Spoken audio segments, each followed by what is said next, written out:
La volonté, c'est de parler de tout l'enseignement sur Alès et de l'engagement des collectivités, Ville d'Alès et Alès Agglomération, à la fois bien sûr dans le primaire, dans l'élémentaire, c'est-à-dire de la maternelle jusqu'au CM2, et bien sûr dans le post-bac, puisqu'il y a 2 ans, j'ai décidé de mettre en place un conseil de l'enseignement supérieur et du post-bac afin de mettre tous les organismes de formation post-bac d'Alès ensemble et d'essayer de développer ce post-bac. Parce que j'ai fait le constat chiffré qu'effectivement, un seul étudiant sur 2 obtenant le bac, poursuivait après le bac, et j'ai trouvé ça totalement insuffisant, bien inférieur à la moyenne nationale. Il a fallu donc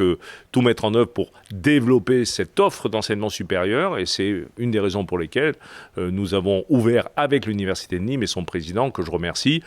un cycle paréo cette année qui a vocation les années prochaines à se développer pour arriver, je l'espère, demain entre 150 et 200 étudiants universitaires sur Alès, bien sûr avec l'Université de Nîmes, qui se rajoute à une offre de formation post-bac très importante, avec un certain nombre d'organismes de formation, près d'une trentaine, beaucoup de diplômes, et bien sûr l'école des mines d'Alès qui forme des ingénieurs, des doctorants et autres. Donc voilà, je veux développer cette vie étudiante, je veux développer aujourd'hui l'enseignement supérieur, parce que je sais et je crois profondément que nos jeunes ont besoin de se former le plus possible, et qu'aujourd'hui le bac ne suffisant pas, il faut aujourd'hui offrir des solutions de proximité, ici même au Myriapole, dans un lieu qui nous appartient à l'agglomération et dans lequel, entre autres, on peut développer des formations, mais aussi dans tous les lieux privés et publics, des lycées, de l'école des mines et tous les CFA d'Alès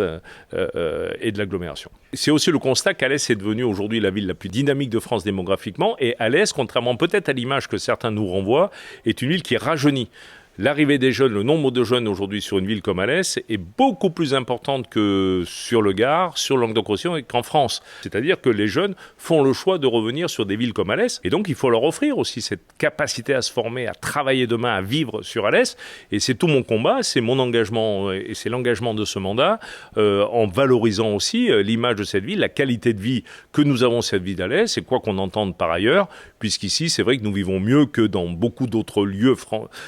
de notre pays, parce que nous sommes à taille humaine et que tous les services publics et désormais l'université sont présents sur ce territoire. Nous sommes aussi proches des grandes métropoles voisines du Sud. Donc voilà, la vie sur Alès est agréable, et la vie sur Alès aujourd'hui, c'est aussi d'avoir des jeunes qui préparent l'avenir de ce territoire, et c'est tout l'engagement qui est le mien dans ces années.